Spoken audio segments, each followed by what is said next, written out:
और कल सबसे बड़ा आक्रोश अभिव्यक्त किया जाएगा। बिहार के सीएम को कल हमारा डेलीगेशन रवाना होगा और राजगिरी के अंदर भगवान की प्रतिमा जी को खंडित कर दिया गया।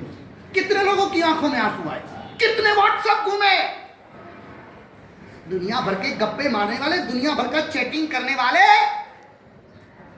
बिहारगिरी का वो महान पर्वत जहां से गुरु गौतम स्वामी का निर्माण हुआ, जिस भूमि में मुनि सूरत स्वामी भगवान के कल्याणक हुए, तन्ना शालिभद्र ने जहां पर अनशन लेकर के सर्वार्थ सिद्ध विमान को एकावतारी बन के मोक्ष को पाने का अद्भुत तप किया और वो राजगिरी के पर्वत पर परमात्मा के टुकड़े टुकड़े कर दिए। इतना बड़ा बॉम्बे का जैन समाज क्या किया हमने? एक सीएम को हमने आवेदन दिया, एक कलेक्टर को आवेदन दिया, हमारा रोष आक्रोश हमने अभिव्यक्त किया। जैनों की अहिंसा कायरों की अहिंसा नहीं होती। कल बहन बेटियों को भी उठा के ले जाएंगे, कुछ नहीं कर पाएंगे। मंदिरों को तोड़ के ले जाएंगे, कुछ नहीं कर पाएंगे। ये जैनत्व, ये हमारी खुमारी। मैं एक बात पूछूं, ग्वालियर श्री संघ ने एक पत्र भी सीएम को लिखा, एक ईमेल भेजा है। बिहार के सीएम को एक ईमेल भेजा है, वहां के कलेक्टर, यहाँ के कलेक्टर, चीफ सेक्रेटरी को एक पत्र भेजा कि हम बहुत नाराज हैं, हमें बहुत बुरा लगा है, ये गलत हुआ है। परमात्मा का राग बचा ही नहीं है। हम सिंबॉलिक धार्मिक बन चुके, आए पूजा कर ली, बस हो गया हमारा काम पूरा। कल उसका भी बहुत बड़ा आक्रोश अभिव्यक्त किया जाएगा और इसलिए इसमें एक भी जैन कर नहीं रहना चाहिए। आपको परमात्मा का अनुराग है। जब हम दिल्ली थे, यूपी के अंदर एक मूर्ति गार्डन के अंदर थी, मात्र दार्शनिक, और वो तोड़ी गई। इतना तूफान मैंने कर दिया। ऐसे में मेरा नाम तूफानी है, मुझे सीधे काम जमते भी नहीं। मैं भगवान का सेवक हूं, जगत की चापलूसी करना मुझे नहीं आता। अभी देखता हूं बॉम्बे में कितना दम है। हमें जो करना है वो तो करेंगे ही। ये जिन शासन हमारा है, जिन शासन न मिला होता तो कोई घरों में मछलियां खाते, शराब पीते और दुर्गति के मेहमान बनते। ये कृपा जिन शासन की तीर्थंकर प्रभुओं की है कि उनकी कृपा से कुछ जीवन जीने का मार्ग सीखने को मिला। एक दर्द है, इतने महिला मंडल छे, यहाँ एक पत्र मोकलो, महिला मंडल है, युवक मंडलों ने क्या किया, ट्रस्ट मंडल ने क्या किया, अरे आपने व्यक्तिगत क्या किया? ऐसे नहीं चलेगा भाग्यशाली। ये दर्द है, ये तकलीफ है, आने वाले समय का ये इशारा है।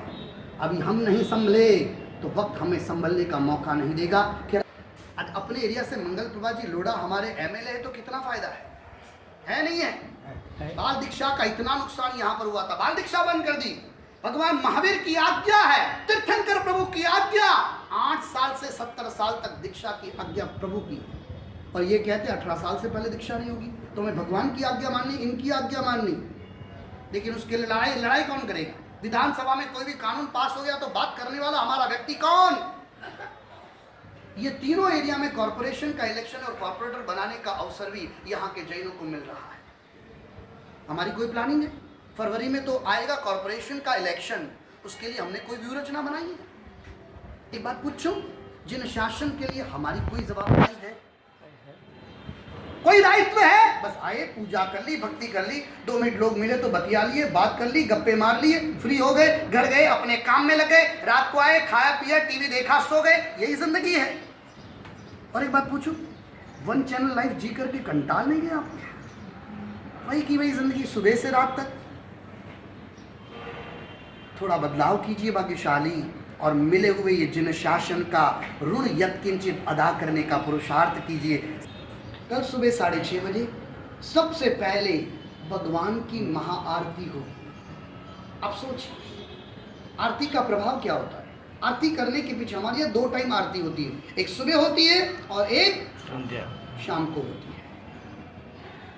कितने वर्षों के बाद, गणित करने के बाद कुछ ऐसे योग आए हैं जो जन्म कल्याणक के दिन सुबह में आते हैं। कोई भी व्यक्ति बीमार हो, कोई भी व्यक्ति को शरीर के अंदर किसी भी प्रकार की पीड़ाएं हो, घर के अंदर किसी भी प्रकार की तकलीफ हो, किसी भी प्रकार के डर और भय के व्यक्ति उससे ग्रसित हो, कोई भी प्रकार की विडंबनाओं में जीता हो, किसी प्रकार की सफलताएं अटक रही हो, कल उस व्यक्ति को आप ले आना और कल के दिन वो आरती उतार ले, बेड़ा पार हो जाएगा।